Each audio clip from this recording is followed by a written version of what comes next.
अगले दिन जैसे ही राजा भोज ने सिंहासन पर बैठना चाहा तो दूसरी पुत्री बोली, जो राजा विक्रमादित्य जैसा गुणी हो, पराक्रमी हो, यशस्वी हो, वही बैठ सकता है इस सिंहासन पर। राजा ने पूछा, विक्रमादित्य में क्या गुण थे? पुत्री चित्रलेखा ने कहा, सुनो। एक बार राजा विक्रमादित्य की इच्छा योग साधना की हुई। अपना राजपाट अपने छोटे भाई भर्तृहरि को सौंपकर अंग में भभूत लगाकर जंगल में चले गई। उसी जंगल में एक ब्राह्मण तपस्या कर रहा था।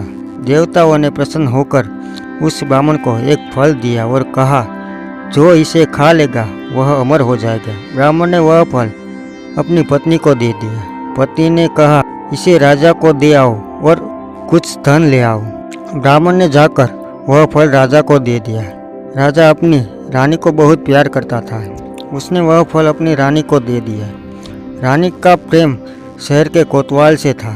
रानी ने वह फल उसे दे दिया। कोतवाल एक वेश्या के पास छाया करता था। उसने वह फल वेश्या को दे दिया। वेश्या ने सोचा कि मैं अमर हो जाऊंगी तो पाप कर्म करती रहूंगी, इससे अच्छा है कि राजा को दे दूं, वह जिएंगे तो लाखों का भला करेंगे। यह सोचकर उसने दरबार में जाकर वह फल राजा को दे दिया। फल को देखकर राजा बहुत चिंतित हुआ। उसने सारा भेद मालूम हुआ तो बड़ा दुख हुआ। उसे दुनिया बेकार लगने लगी। एक दिन वह बिना किसी के कहे सुने राजपाट छोड़कर घर से निकल गई। राजा इंद्र को यह मालूम हुआ तो उन्होंने राज्य की रखवाली के लिए एक दूत भेज दिया। इधर राजा विक्रमादित्य योग साधना पूरी हुई तो वह लौटे।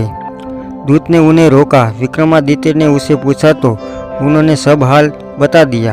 विक्रमादित्य ने अपना नाम बताया, फिर भी दूत ने उन्हें न जाने दिया।